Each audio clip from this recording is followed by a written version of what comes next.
അന്ന് രാത്രി ആരും അറിയാതെ മഹാരാജാവിന്റെ റൂമിലേക്ക് പോയി. അപ്പോൾ മഹാരാജാവ് കിടക്കയിൽ കിടക്കുകയായിരുന്നു. അദ്ദേഹത്തിന് ഭക്ഷണം കൊടുക്കാൻ അവിടെ ഒരു പാത്രമുണ്ടായിരുന്നു. ഗോൾഡി അതിന്റെ കാലുകൊണ്ട് ആ പാത്രം പതുക്കെ പൊക്കി പിന്നെ അവിടെ നിന്നും പറന്നുപോയി.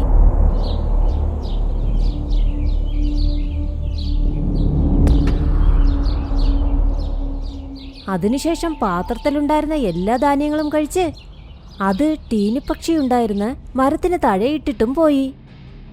കുറച്ചുനേരം കഴിഞ്ഞ് തത്ത മഹാരാജാവ് ഉറക്കത്തിൽ നിന്ന് എഴുന്നേറ്റ് നോക്കിയപ്പോൾ അദ്ദേഹത്തിന്റെ ഭക്ഷണത്തിന്റെ പാത്രം അവിടെയില്ല.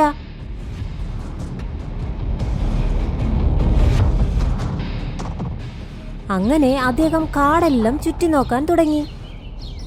ആ പാത്രമിരുന്ന മരത്തിനു മുകളിൽ ടീനുവിന്റെ കുടുംബമാണ് ഉണ്ടായിരുന്നത്. അദ്ദേഹം ഒരുപാട് ദേഷ്യപ്പെട്ടു. ആ മരത്തിന്റെ ചില്ലയിൽ പോയിരുന്ന് ദേഷ്യത്തോടെ പറഞ്ഞു, ടീനുപക്ഷി, നിനക്ക് എന്ത് ധൈര്യമുണ്ടായിട്ടാണ് എന്റെ ഭക്ഷണം മോഷ്ടിച്ചത്?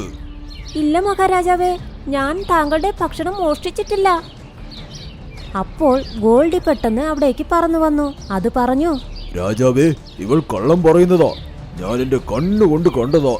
ഇവൾ ഭക്ഷണം മോഷ്ടിച്ച് ഇവളുടെ കൂട്ടിലേക്ക് പോയി. അത് അവളുടെ കുഞ്ഞുങ്ങൾക്കും കൊടുത്തു. പിന്നെ ഇത് താഴേക്കും ഇട്ടു.